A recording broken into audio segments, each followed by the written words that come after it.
ओम नमः शिवाय, जय महाकाल। कैसे हैं आप सभी शिव भक्त। सबसे पहले बात करते हैं हमारे पहले वाले उपाय की। पूज्य गुरुजी ने कहा सोमवार का दिन और सोमवार के दिन बन जाए अगर शिव योग का दिन, तो इससे सुंदर दिन कोई हो नहीं सकता है। सोमवार के दिन पड़ने वाला शिव योग जो होता है वो महाराज शिवरात्रि के समान दिन माना जाता है। पूज्य गुरुजी ने कहा यह रात्रि शिव और पार्वती के मिलन की रात्रि होती है, शिव और शक्ति के मिलन की रात्रि होती है। और जिस रात्रि में घर का कोई भी एक सदस्य, चाहे स्त्री चाहे पुरुष, इस उपाय को कर लेता है, ये शिव शक्ति दीपक जला देता है, वो जिस कामना से करता है उसकी वो कामना पूरी होती है। जीवन के दुख कष्ट खत्म नहीं हो रहे, कोई कामना अधूरी है, महादेव तक नहीं पहुंच रही है, तो ये वीडियो आपके लिए है। गुरुदेव ने कहा आपको आज की रात्रि 2 दीपक तैयार करने हैं। दोनों दीपक का क्रम ध्यान से सुनिएगा।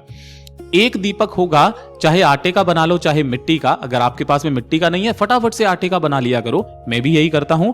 एक लंबी बाती का दीपक आपको लगाना है, ठीक है ना, बनाना है। यानी कि इसके अंदर रुई की ही बाती लगेगी, लेकिन लंबी बाती लगेगी, इस चीज का ध्यान रखना। और जो दूसरा दीपक होगा, उस दूसरे दीपक के अंदर, इसको भी चाहे आटे का ले लो चाहे मिट्टी का, लेकिन इसके अंदर आपको लगानी है फूल बाती, गोल बाती, जो आपको चित्र में दिखाई दे रही है।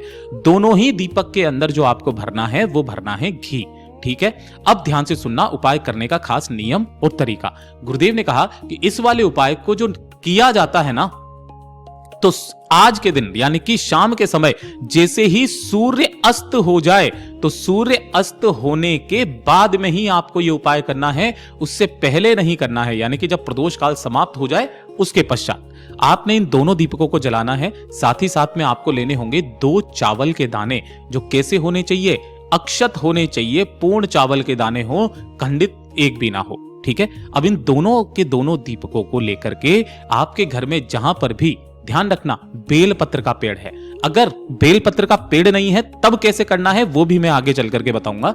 अगर आपके पास में बेलपत्र का पेड़ है तो चाहे किसी छोटे से गमले में लगा हुआ रहे या छोटा सा कहीं पर भी, घर के आसपास कहीं पर भी रहे, वो दोनों दीपकों को लेना। सबसे पहले जो लंबी बाती का दीपक है उसे इस तरीके से प्रज्वलित करना कि उसकी बाती का मुख उत्तर दिशा की तरफ में रहे, और जो दूसरा दीपक है गोल बाती का, वो उसी के सम्मुख में आपको रखना है और इस तरीके से आपको जला देना है। दोनों दीपकों को जला देने के पश्चात आपने जो 2 चावल के दाने लिए हैं, उन दोनों चावल के दानों को अपने दाहिने हाथ की हथेली पर पहला चावल का दाना रखना। इस तरीके से अपना नाम, अपना गोत्र और अपनी कामना कह करके पहला जो चावल का दाना है ना, नियम ध्यान रखना, वो डालना है लंबी बाती वाले दीपक में। ये होगा मैया शक्ति के नाम का, मैया पार्वती के नाम का, ठीक है ना। लंबी बाती का दीपक मैया पार्वती के नाम का। और जो दूसरा है उसे भी दाहिने हाथ की हथेली पर रख करके अपनी कामना कह करके फिर भगवान शिव के नाम का जो गोल बाती का दीपक लगाया है उस वाले दीपक के अंदर डालना।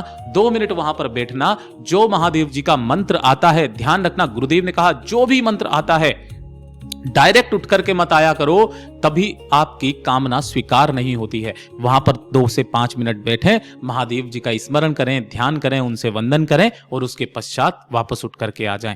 गुरुदेव ने कहा था कि आज की रात्रि ये शिव और पार्वती के मिलन के दिन जो कामना महादेव से और मैया पार्वती जी से मांगी जाती है वो निश्चित रूप से पूरी होती है। और ये दूसरे नंबर का उपाय, अगर किसी कारणवश अगर आप शिव मंदिर नहीं जा सकते तो अपने ही घर के शिवलिंग पर इसे कर लीजिएगा। जिसके भी घर में शिवलिंग विराजित है, इस उपाय को करना बिल्कुल भी मत भूलना। पूज्य गुरुजी ने कहा कि एक उपाय से आपको हजारों गुना पुण्य फल प्राप्त होता है।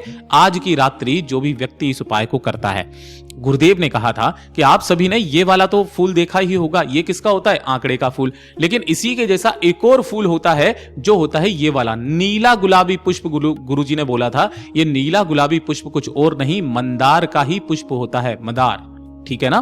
तो ये मंदार का पुष्प आपको लेना है। ध्यान रखना ये गुच्छे में आता है, यहां से तोड़ोगे पूरा एक गुच्छे के रूप में आता है। तो पूरा का पूरा एक फूल लेना, 1 लोटा शुद्ध जल अपने घर का तांबे के कलश में लेना, और साथ ही साथ आपको एक दीपक तैयार करना है। ये वाला जो दीपक होगा ना, चाहे आप आटे का बनाओ मिट्टी का, इसके अंदर आपको लगानी है गोल बाती और इसके अंदर आपको भरना होगा घी, ठीक है। इन सभी को लेकर के आपके घर में या कोई शिवलिंग विराजित है वहां पर कर लो, या फिर घर के आसपास कोई शिवालय है वहां पर आप चले जाइए। शिवलिंग के पीछे की तरफ में आपको आसन लगा करके बैठना है, जिससे आपका मुख उत्तर दिशा की तरफ में हो जाएगा। सबसे पहले आपने जो 1 लोटा शुद्ध जल लिया है, दोनों हाथों में लेकर अपना नाम और गोत्र बोलकर पहले 1 लोटा शुद्ध जल भोलेनाथ की शिवलिंग के ठीक शीर्ष पर समर्पित कर देना। जो भी जल जलाधारी से बहकर नीचे की तरफ आए, अपने दाहिने हाथ में रोकना और अपने दोनों नैनों पर लगाकर अपने ऊपर छींट लेना, अपनी कामना कह करके। पहला तो ये कर दोगे। दूसरा, जो आपने नीला गुलाबी पुष्प लिया है महाराज, इस नीले गुलाबी पुष्प को अपने हाथ में लेकर के महादेव जी की सबसे छोटी सबसे प्यारी पुत्री जो है वो है माता अशोक सुंदरी, जिनका स्थान शिवलिंग पर ये वाला होता है। इस स्थान पर आपको उस नीले गुलाबी पुष्प को इस तरीके से समर्पित करना है, स्पर्श करा देना है। स्पर्श कराते हुए अपना नाम, गोत्र और अपनी कामना, जिस कार्य सिद्धि के लिए आए हो उस कार्य सिद्धि की कामना कह करके, जो काम आप करवाना चाहते हैं, चाहे आपकी नौकरी का हो, पदोन्नति का हो, अपनी कामना कहकर यहां पर बोलना, रखना, स्पर्श करना और फिर इसे उठा करके महादेव की शिवलिंग के ठीक शीर्ष पर समर्पित कर देना। पूज्य गुरुजी ने कहा, शिव महापुराण में ये 2 चीजें वर्णित है, पहला मंदार का पुष्प और दूसरा शमी का पत्ता। महाराज, इन दोनों को ही वरदान प्राप्त है कि अगर कोई भूलवश भी कोई व्यक्ति माता अशोक सुंदरी के स्थान से इन दोनों में से किसी भी एक चीज को स्पर्श कराकर भोलेनाथ की शिवलिंग के ठीक शीर्ष पर समर्पित भी कर देता है महाराज, तो उसको एक बार में 1000 अश्वमेघ यज्ञ के बराबर का पुण्य फल प्राप्त होता है। उसके जीवन के सारे पाप कष्टों से वो मुक्त हो जाता है। साथ ही साथ ये कहा गया कि 1 शमी का पत्ता 14 करोड़ सोने की मुद्राओं के बराबर होता है। 1 शमी का पत्ता 52,000 ब्राह्मणों की साक्षी करवाता है। इस वाले उपाय को तो करना ही करना है। और तीसरे नंबर का उपाय जो पूज्य गुरुजी ने कहा कि शरीर में असहनीय दर्द होता है, असहनीय कष्ट होता है, कोई पीड़ा है अगर आपके शरीर में नहीं कट रही है, आज की रात्रि अपने ही घर के शिवलिंग पर एक छोटा सा काम कर लीजिएगा। 1 बेलपत्र आपको लेना है जो कहीं से भी खंडित कटा फिटा ना हो। 1 लोटा शुद्ध जल अपने घर का तांबे के कलश में सोमवार की रात्रि घर में जो शिवलिंग विराजित है, नहीं है तो पार्थिव शिवलिंग का निर्माण कर लें। आपको करना क्या है कि आपने इस एक शिवलिंग के ठीक ऊपर अपनी कामना कह करके 1 बेलपत्र को समर्पित करना है, काशी विश्वनाथ महादेव का नाम लेकर के, और उसके पश्चात जो 1 लोटा शुद्ध जल है, उस 1 लोटे शुद्ध जल को इसी बेलपत्र के ऊपर समर्पित करना, श्री शिवाय नमस्तुभ्यम मंत्र का स्मरण करते हुए।